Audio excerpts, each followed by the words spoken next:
Quem diria que apenas por causa de uma só mulher os gregos partissem em direção a Troia e desencadeassem uma guerra de 10 anos?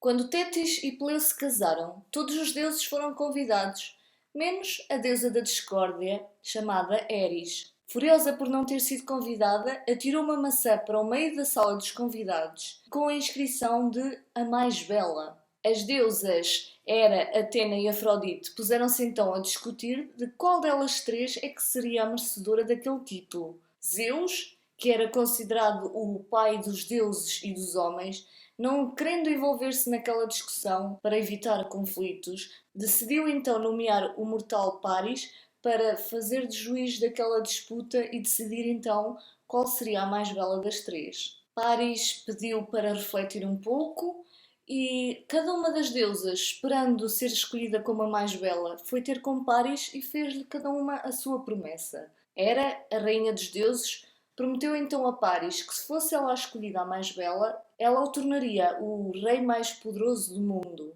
Atena, que era a deusa da sabedoria e da batalha, prometeu a Paris que, se ela fosse escolhida, ele teria imensa sabedoria e com isso ganharia todas as batalhas. Por seu lado, Afrodite, que era a deusa do amor e da sensualidade, prometeu a Paris que, se ela fosse nomeada a mais bela, ele teria o amor da mulher que naquela altura era considerada a mais bela do mundo, Helena.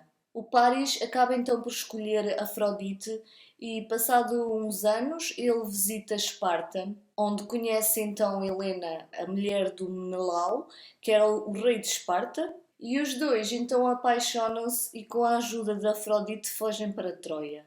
E é por causa deste suposto rapto que começa a longa guerra de Troia, que durou 10 anos. O título da Ilíada remete para Ilion, que é referente a Troia, e esta foi a primeira obra de literatura ocidental. A edição que eu tenho é uma edição da editora Livros Cotovia, com tradução de Frederico Lourenço. Esta edição tem tanto a versão bolso pocket como esta, como a outra edição idêntica, um pouco maior, para quem quiser um pouco mais de conforto na leitura. Eu pessoalmente adaptei-me a este formato e, por outro lado, também gostei muito da tradução do Frederico Lourenço, que é considerada por alguns uma das melhores traduções, ou pelo menos uma tradução que é mais fácil para quem contacta pela primeira vez com este tipo de obras mais antigas. Este é um género literário chamado de poema épico, com grandes feitos heroicos.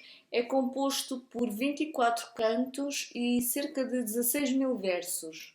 Foi composta cerca do ano 8º a.C. pelo suposto Homero, em que há discussões se este autor de facto existiu ou não, ou se por outro lado a obra foi composta oralmente, por causa de algumas características que se encontram no texto que são características da tradição oral, nomeadamente várias repetições de certas partes do texto. Esta obra teria sido então inicialmente composta oralmente e representada, e só mais tarde é que foi transposta para a escrita. Apesar da guerra ter a duração de 10 anos, a ação na Ilíada passa-se somente nos últimos 2 meses, mais ou menos. A história começa quando Crises, o pai de Criseida, chega até Agamenon pedindo para ele lhe devolver a filha em troca de uma grande recompensa em riquezas. No entanto, o Agamenon recusa-se a devolver Criseida e o sacerdote Crises reza a Apolo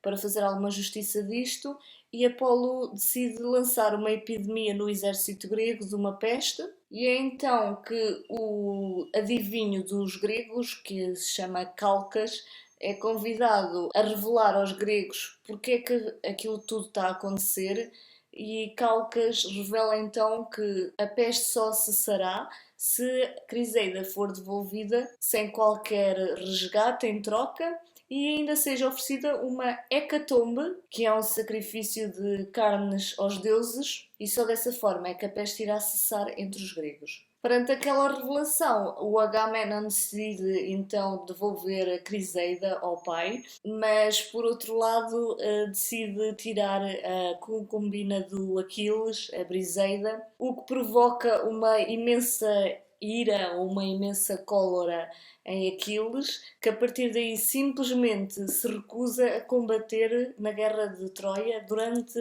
uns 17 cantos. Ele fica imenso tempo sem regressar à guerra. E é aqui mesmo que começa o grande poema épico da Ilíada. Canta ao Deus à cólera de Aquiles, o Pélida, mortífera, que tantas dores trouxe aos aqueus, e tantas almas valentes de heróis lançou no Hades, ficando seus corpos como presa para cães e aves de rapina, enquanto se cumpria a vontade de Zeus. Desde o momento em que primeiro se desentenderam o Atrida, soberano dos homens, e o divino Aquiles. Uma boa parte dos deuses vai interferir nesta guerra entre gregos e troianos. Alguns deles, como Hera e Atena, por não terem sido escolhidas como a mais bela, vão tomar partido dos gregos. E por outro lado, Afrodite e Apolo, por exemplo, vão auxiliar os troianos e muitas vezes vão interferir na própria guerra, e através de certas intervenções deles é que certas batalhas vão ser decididas. Em relação a Zeus, que é o mais poderoso deles todos, ele vai ficar mais ou menos neutro, embora ele tenha também um papel decisivo nesta história,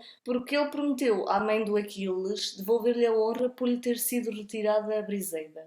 A introdução desta edição foi bastante útil para esclarecer alguns pontos cruciais da história. Há muitas cenas de batalhas e descrições de forma muito crua e muito detalhada. Se eu fosse a ver o filme de Troia, provavelmente eu não ia gostar. Eu ainda não tive coragem de o ir ver porque são 3 horas de filme e não é propriamente o meu género de filme preferido. A história da Ilíada original com certeza que tem muito mais interesse que o filme, porque eu já ouvi dizer que no filme é retirada a parte da intervenção dos deuses na própria história, e eu acho que isso é o que dá todo o interesse a esta grande obra. O que é que me fez ir pegar numa obra clássica como a Ilíada? Eu, em relação a isso, quero agradecer ao Milan Kundera, que neste livro que me fascinou, foi uma das minhas últimas leituras, refere a história mitológica de Édipo,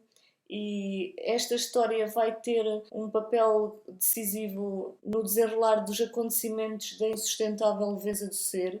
E eu fiquei a pensar nessa história durante bastante tempo, e foi isso, juntamente com outros vídeos que eu tenho visto no YouTube, inclusivamente de Claire Scorzi. Eu vou deixar o link do canal dela aqui em baixo, que tem uma série de vídeos que nos convida à leitura dos clássicos, e estas duas circunstâncias juntas fizeram-me então ir à procura desta grande obra clássica. Muito em breve, dentro de um dia ou dois, no máximo uma semana, irei publicar um guia de personagens desta história, desta grande obra literária, porque acho que é uma ajuda para quem ler a obra pela primeira vez, para não se perder na sua leitura e conseguir desfrutar melhor desta história. Espero que tenha gostado, subscreva o meu canal se não quiser perder outros vídeos e até à próxima!